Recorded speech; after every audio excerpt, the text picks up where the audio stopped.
প্রিয় ছাত্রছাত্রী, অপূর্ব স্টাডি সেন্টারে তোমাদের সবাইকে স্বাগত। আশা করছি তোমরা সবাই ভালো আছো। আমি অপু স্যার। আজ আমি তোমাদের নবম শ্রেণীর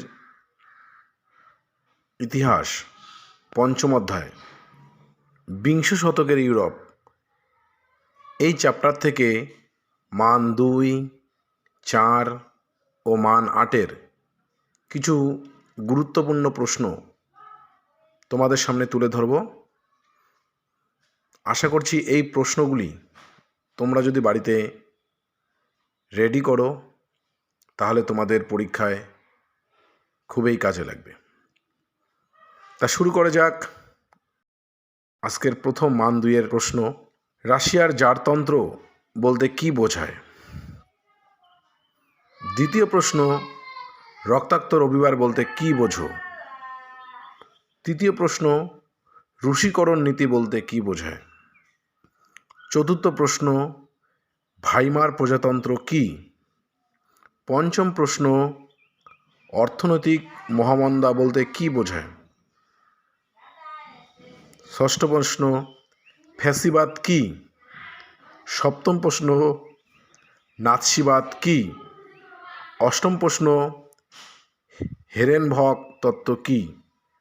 নবম প্রশ্ন, হুভার মোটারিয়াম কি? দশম প্রশ্ন, ন্যাপ কি? এই ছিল মান 2-এর 10টি প্রশ্ন। এই 10টি প্রশ্ন তোমরা ভালোভাবে বাড়িতে রেডি করবে। এবার আমরা মান 4-এর 4টি প্রশ্ন আলোচনা করব। তা মান 4-এর প্রথমেই যে প্রশ্নটি আমি রাখছি সেটি হলো, লেনিনের এপ্রিল থিসিসের মূল বক্তব্য কি? দ্বিতীয় প্রশ্ন, উড্রো উইলসনের 14 দফা সত্যগুলি বিশ্লেষণ করো। তৃতীয় প্রশ্ন, 1929 খ্রিস্টাব্দের মহামন্দার কারণ ও প্রভাব লেখো। চতুর্থ প্রশ্ন, জার্মানিতে নাৎসিবাদের উত্থান কিভাবে হয়েছিল? এই ছিল মান 4-এর 4টি প্রশ্ন। এখন আমি এই অধ্যায় থেকেই মান 8-এর 3টি প্রশ্ন তোমাদের সামনে তুলে ধরব। এর প্রথম প্রশ্ন, রুশ বিপ্লবের কারণগুলি আলোচনা করো।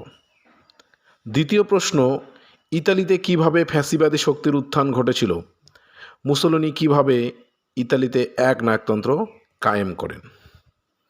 তৃতীয় প্রশ্নটি, স্পেনের গৃহযুদ্ধ ও তার গুরুত্ব আলোচনা করো। এই ছিল আজকের এই আলোচনা।